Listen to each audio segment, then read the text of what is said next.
Hello and welcome to Innovation Bites, the podcast where we take a snapshot of the tastiest and most exciting parts of the Australian innovation ecosystem. My name is Gavin Heaton and Innovation Bites is brought to you by Disruptors Co, recorded at Quantum Terminal on the lands of the Gadigal People of the Eora Nation. This week we'll be interviewing Alan Lau from Velocity Empowerment, but first let's take a look at the news headlines. Startups that focus on quantum technology have been given $7 million in funding from the New South Wales Government. Fantastic news. The CSIRO has created a free program to help small and medium enterprises come up with new ideas to tackle plastic waste. This program will give SMEs the power to be creative and find solutions to this global problem. Generative AI could add $115 billion to Australia's economy by 2030, according to Microsoft Australia's News Centre. Hostplus, a super fund, has put an extra $100 million into commercialisation, managed by IP Group.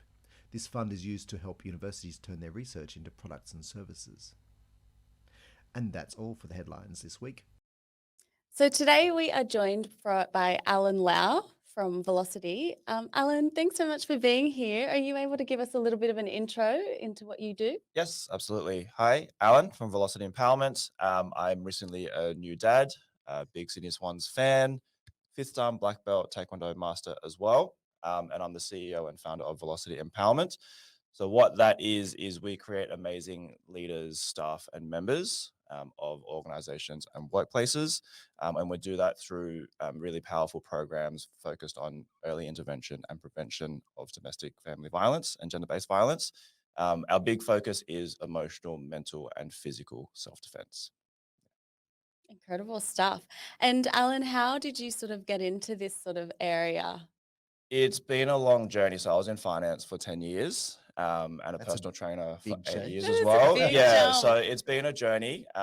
Initially started off with a couple of degrees, finance and law, and then got jaded with the finance industry thanks to the global financial crisis many years ago now, showing my age, and then moved into personal training for 8 years as well.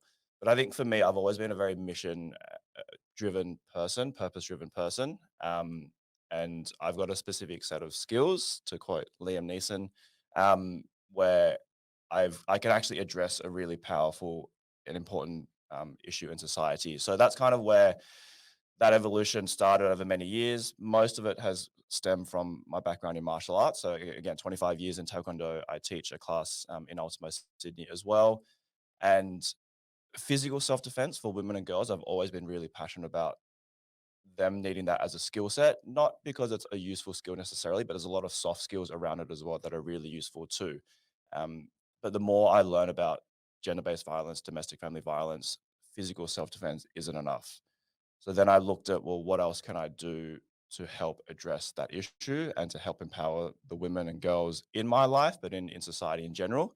I'm also a qualified life coach as well, an NLP practitioner, so neuro linguistic programming.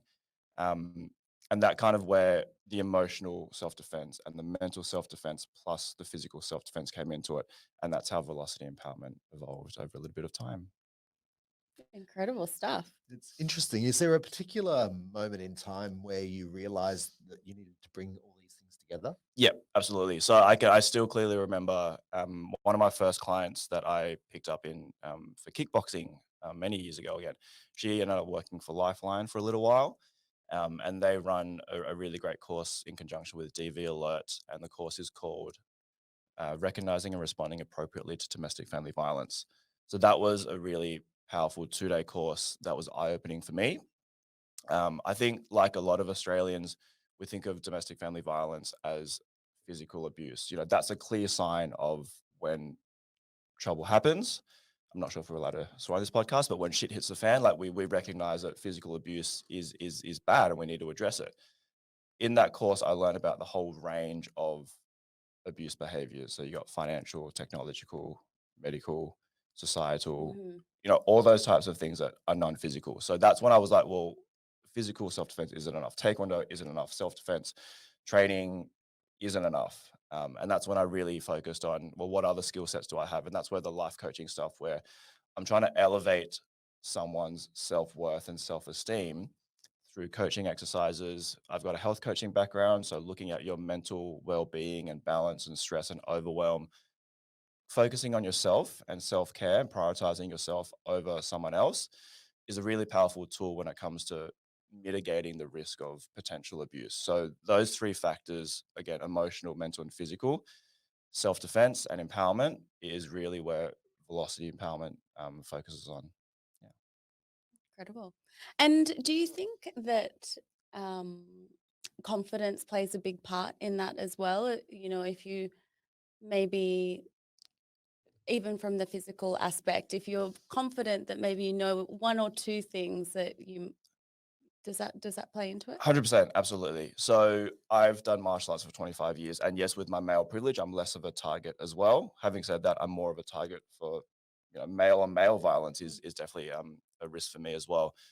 I've trained martial arts for 25 years. I've never been in a fight or a scrap or an attempted mugging or whatever it is. And there's a lot of factors that contribute to that, but a lot of it is well how I move and how I walk and how I hold myself, how I look out into the world, my posture, that kind of self confidence and empowerment comes out when you're just living your everyday life. And when that confidence bleeds into other areas as well, when you're really confident in who you are as a person, your self worth, your identity, your values, your boundaries, the basic thesis of velocity empowerment is the more emotional, mental, and physical power you have, the less risk you are of potential abuse, assault, and harassment. Mm. It might be that your tolerance for poor behavior and toxic behavior becomes less. So you because you're like, well, I'm worth more than what you're giving me. I'm not going to tolerate that behavior from you. Whether that's again, different types of abuse or just a level of respect that you expect that you expect from other people.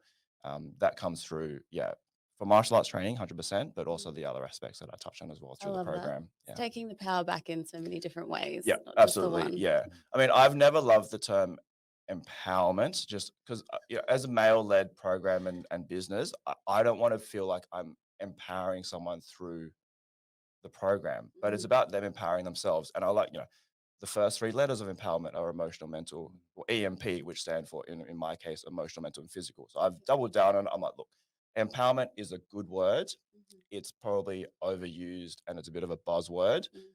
But when you kind of dig into it and you're like, yeah, it's not just a boss bitch or, It has meaning. living, whatever it is. Definitely Yeah, meaning. there's actually meaning behind it. And the overall, again, those three crossing over areas are really, really powerful when they work together. That's incredible. And Alan, whereabouts do you sort of hold these workshops? Is it with businesses? Is it students? Where do you sort of? Yeah, good question. So we're still a baby social enterprise. So at the moment, we're focused on workplaces purely from a funding perspective. That's the biggest scale for growth, but also our social enterprise model is a buy one give one, where there's a prevention based program that workplaces or organizations that can afford it can pay for that. And then that will fund and sponsor a program, a recovery program for support organizations. So, like a women's shelter, counseling service, or whatever it is for women who have been through, they're victim survivors, they've gone through the process. And on the other side, the content that we do works really well for them as well. So that's our first priority. The second one would be community organizations as well. I think the biggest part of this is it's not just the individual participants that will benefit from it, but when they go back into society, their family, their community, they're now more they're armed with this knowledge and support and resources, so they can recognize signs of abuse and toxic behavior, and they know where to go rather than just throw their hands up in the air and be like, oh, that's a private matter, or well, I don't know what to do about it. I'm not going to step in. They will go back into the community and actually be that community hub of that knowledge and support. And our third priority is universities as well. So that when teenagers are leaving school, they're leaving their support network at home. They might be moving out to another city or moving out with friends. Having that extra knowledge as well is going to be really powerful for that younger cohort too. So those are the main ones. Absolutely. I'm Sydney based, so focus mainly on Sydney based organizations and workplaces. Yeah, no, I'm very impressed because I think, gender-based violence is such a big thing, domestic violence. So it doesn't always have to be physical, Mm, obviously. So I think that it's really important work that you're doing. thank you. And one of the things that I heard this week is that I think at universities across the country, It's 237. I think the number stuck in my head because it was so large. 237 incidences of violence against female students across the country every week. Yeah. Mm, So that's, you multiply that out by 50. It's astronomical. Yeah, absolutely. Again, there's multiple reasons for that. So obviously, for velocity empowerment, our audience is women and girls to start with. But a lot of that is the societal issues with men and their attitudes towards women Yes. as well. So that's a longer term thing that we're going to try to address as a social enterprise. But I think the industry as a whole and society as a whole is starting to recognize that it can't just be a women's based solution. It has to be both. the men have to step up as well. And that's something that for me, as a male in this field, that's something that I struggle with too, because well, I'm part of the problem, as part of my gender. Um, a big part of it is, well, why would these women in this program listen to me talk about this stuff? And that's an imposter syndrome thing that I constantly have to deal with. Thankfully, I've got a really amazing principal partner. Her name is Rachel. She's the founder of Lakahi Foundation. That's a charity that funds caseworkers for victim survivors out in the east of Sydney. So from day one, I've run the program through her and the content through her, and we constantly touch base, and we've become really good friends as part of this. And she's like, "Look, Alan, a lot of these women who have gone through this, they've only ever had negative experiences with men. Mhm. Having someone who is an ally and is standing up and taking up space and talking about these issues and being a positive role model is really, really important. So we need you to keep doing this." And it's me going because at start time, I'm like, look, why am I doing this? I'll go to conferences and forums and it's 99.9% women there talking, speaking, participants and stuff. And I'm there rocking up trying to learn as much as I can. But I think that really helps me keep going because I'm like, look, I need to do this because I need to kind of show women that there are positive role models out there, but also show other men that, you don't need to sit on the sidelines. You can actually step up and put in the Part of work it. as well. Mm, Yeah. So that keeps me going. very true. So what next for you? What have you got planned? So we're talking with a lot of people at the moment, which is really, really exciting. So it's about formalizing those partnerships and programs coming up. So there's a few organizations. Again, like I mentioned, that I used to be in finance for 10 years. So getting back in touch with the corporates that I used to work with, and getting back in touch with them and be like, look, this is what I'm doing now. If you're interested in doing this in your workplace, please let me know. Building a lot of community networks as well, because again, I'm just one person running the social enterprise. There's a lot of other amazing organizations that I'm working with as well. So just formalizing those relationships too. So from a prevention perspective, that's a very general targeted audience, which works really well for a workplace. Whereas early intervention is focused more on particular vulnerable groups. So working with community organizations who are already dealing with youth, for example, or single moms or social housing tenants. That way I can have a really targeted program for them. And then the next step is to take what I've done, the workshops and program content. This is long term. So hopefully 12, who knows, 12, 24 months, 36 months down the track, to license the program out, train up facilitators. The ideal would be people who have a self-defense or martial art backgrounds or a coaching background who want to learn martial arts or self-defense, and have them become practitioners of this as well. Because that way it's not just a Sydney-based program that I'm running, but it can go out to the greater Sydney, rest of Australia type thing. And who knows where it ends up going all around the world. That's the dream. Absolutely. Yeah. Yeah. So it's about the big impact and leveraging that. So that's the long-term goal for me. That's Yeah. great. Thank you so much for that. I just wanted to also check with you. Obviously, you've been doing the BIP Business Innovation Program with City of Sydney. Could you tell us any key takeaways that you've taken from that program? Yep. It's been fantastic. So amazing facilitators and speakers. Thanks, Gavin, and everyone else on the team as well. I think the biggest one is recognizing that I think everyone thinks and everyone knows that their business is amazing and everyone just wants to talk about what they do. And I can do this all day. We only have a few minutes, but I can go all day talking about what I do and the impact that I can potentially have and why it's important. But for the client, whether it's community organization or a workplace, it's like, that's amazing. We want to work with you, but what's the benefit for us?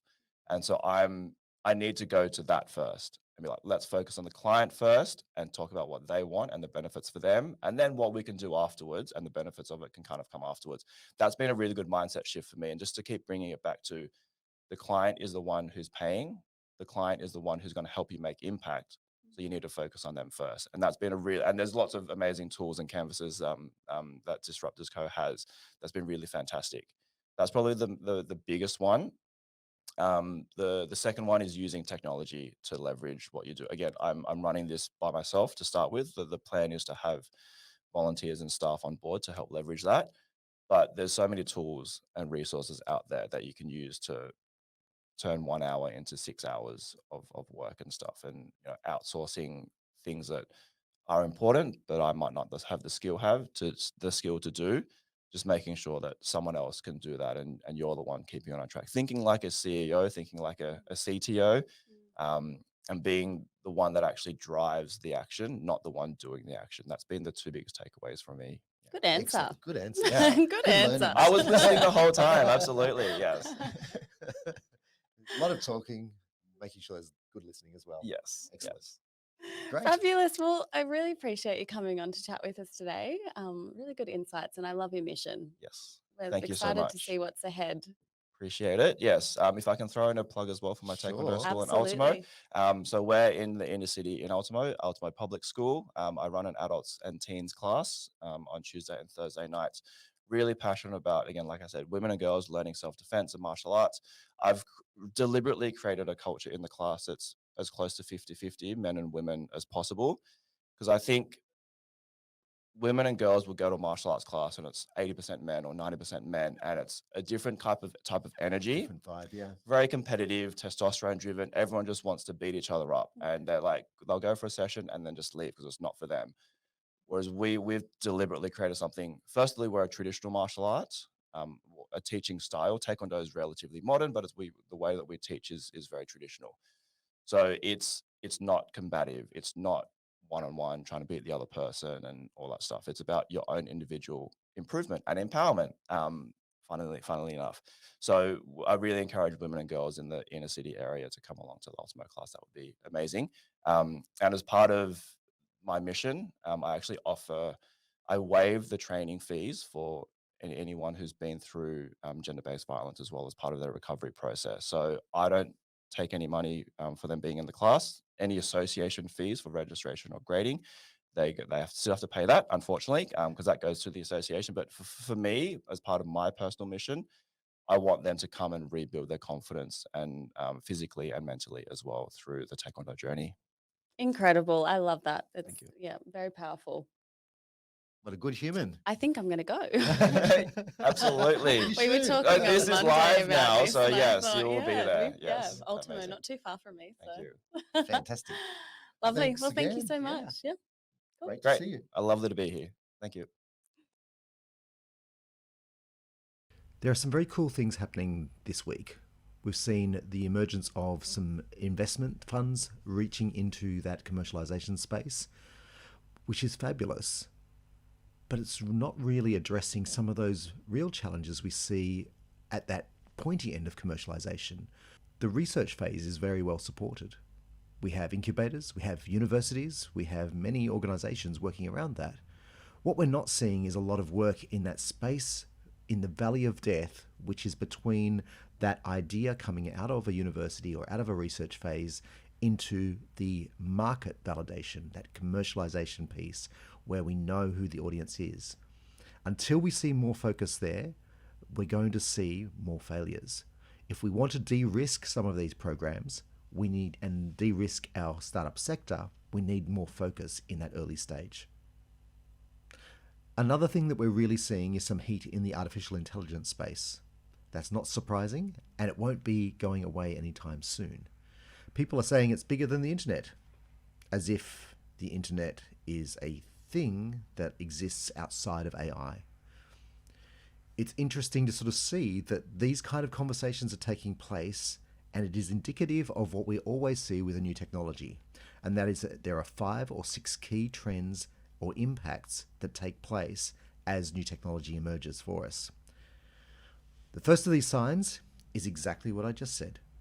experts coming under pressure from these new voices who are the early adopters, trying to configure, understand, and contextualize, and maybe even make some early money out of those who are less across those trends. We also see new organizations emerge to try and deal with the social, cultural, and political changes that are coming from these changes in technology. And we are seeing that from the federal and state governments here in Australia and around the world. In fact, I believe Joe Biden has just reached a deal with some of the big players in this space to limit and to guarantee their focus ethically around the use of AI over the longer term. There's also a struggle to revise the social and legal norms, especially in relation to intellectual property. Now, this is a hot topic. Who owns what? Who owns the original? Who owns the replicas? Who owns the conglomerations and the reassembling of all the artworks that we're seeing being sucked into these large language models? There is a lot of work to be done here. The concept of identity and community are always transformed in this space, so we do see that as well. We've got these new platforms emerging, we're seeing senses of identity and engagement taking place all across the web, and the fight is on for currency, attention, and relevance. Again, we're going to see more of this. There is also a push for new language forms. Now, clearly, before we reached the world of AI, we didn't really know what a large language model was. But this is just one term. There are many, many more that are out there, and there are some terms that are specific to some of the platforms. We will see more of that as well. And the last piece is that educators come under pressure to really understand and prepare their students for this future. I haven't seen a lot of AI-related courses just yet, but we will see them coming. Because what we do see at the moment are some really simplistic things. We see experts creating AI-related courses that you can take for 1 hour, 2 hours, 3 hours. We're seeing courses on prompt engineering as if that's going to be a long-term opportunity. We're still seeing the emergence of these fads in education and learning so that those early adopters, so that those innovators can take advantage of the concepts so that they can claim their own space. Now, some of those early adopters will create real value, but there's going to be a lot of charlatans in the space. So if you are looking at creating or learning or engaging with AI, just be careful about who it is that you're going to see, and be clear about what it is you're trying to learn, because it's a very emergent field and there's work still to be done in so many areas. Good luck. I hope you enjoyed this episode of Innovation Bites. We'll see you next time.